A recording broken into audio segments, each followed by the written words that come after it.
Hey, this is Rocket Brain Surgeon, and today we are looking at energy fighting in turns, or how the energy level of your plane affects the plane's turning performance. The 1.2 patch had a couple of changes that makes this an actual phenomenon now. Before the patch, the 262 could just simply outclimb everything, and when at max altitude, take its time, turn around, and re-engage the enemy in a dive.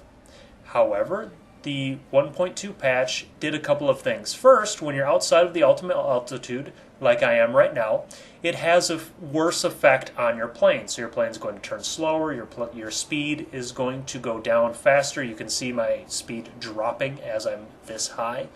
And it also raised the optimum altitude for all the planes. So the ME-262 doesn't have quite the altitude ceiling advantage on other planes that it used to. Don't get me wrong, it's still incredibly good. So that ME-209A in front of me, pre-1.2, he could not have been that high. That was just not even possible. But now it's going to be more possible. So you have to learn how to deal with planes that you can't simply outclimb. And now we're going to talk about turning. The 262 is not a good turner. In fact, it's one of the worst. I break off in a straight line because I can't out-turn him. I don't want to try and engage the flaps, and I even boost to try to get more separation. If you look at the mini-map, the enemy that I'm targeting is outside of that 1,000-meter circle, and that's when I start to turn around. There's an ME-209 on my tail, so I am going to outrun him. Remember again that he's far outside his optimal altitude, and both of our speeds are going to drop. Notice as I run out of boost, my speed is quickly dropping, but as I look behind me, his speed is dropping faster and I am out of range.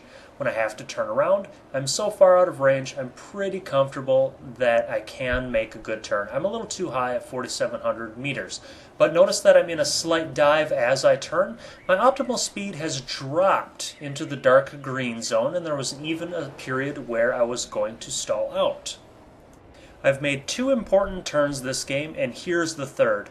There's an ME-262 that is coming to meet me, and I engage the flaps, and I boost. I'm incredibly confident I'm going to win this engagement, and here's why. Look at my optimal speed.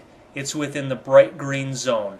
Since the 262 had to climb to engage me, I know I have more energy. Since we are far outside our optimal altitude, I know that I can be in the bright green zone for optimal speed, and he's going to be in the dark green zone for optimal speed.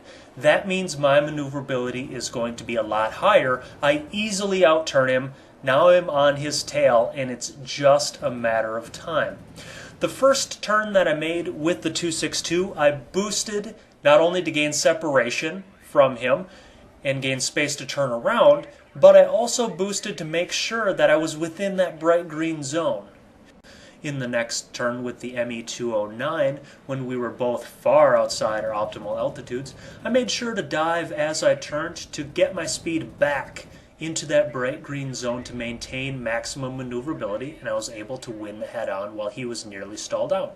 And in the third turn with the ME-262, I had so much energy over him that he could not outturn me. He was almost on the verge of stalling. Pay attention to your optimal speed and optimal altitude, and you can get some easy kills and easy wins. Hope you enjoyed. Happy hunting.